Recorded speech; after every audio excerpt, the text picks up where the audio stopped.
நிறையா மெசேஜ் வருது. அதில் பார்த்தீங்கன்னா ஒரு 4-5 பேர் என்னோடய ஆங்கிரி ஃபேன்ஸ் இருக்காங்க. அதாவது ஆங்கிரி ஃபேன்ஸ்னால் என்னோடய தீவிர ரசிகர்கள் இருக்காங்க. அவங்க பார்த்தீங்கன்னா ஒரு டவுட் கேட்டிருந்தாங்க, எப்படி சீக்கிரமாக ஃபேமஸ் ஆகுதுன்னு கேட்டிருந்தாங்க. அதுக்கு 2 வழி தான் இருக்குது, மைண்டில் வச்சுக்காங்க. ஒன்று பிரபலமாகணும், இல்லாட்டி பிராபலமாகணும். இது 2 தான் மைண்டில் ஃபிக்ஸ் பண்ணிக்காங்க.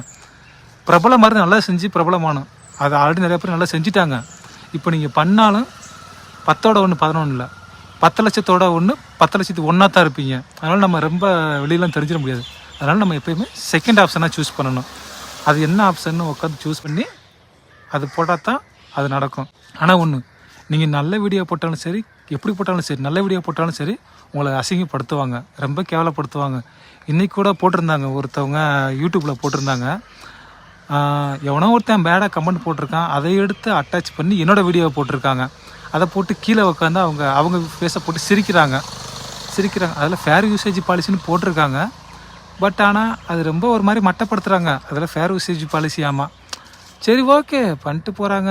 அதனால் இந்த மாதிரிலாம் அசிங்கப்பட வேண்டியதாக இருக்கும்.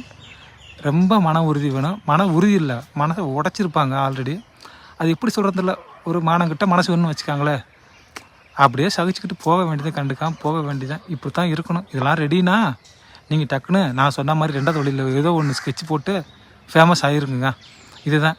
சரி ஓகே, நம்ம வீடியோ நமக்கு தான் யூஸ் ஆகலை, அடுத்தவங்களுக்காவது யூடியூப்பில் வியூஸ் போக யூஸ் ஆகுது, போடட்டும். போட்டு அவங்களாவது வியூஸ் ஆகிட்டு கொஞ்சமாக சம்பாதிக்கட்டும். சம்பாதிக்காங்களோ என்னமோ பண்ணுறாங்களோ பண்ணட்டும்.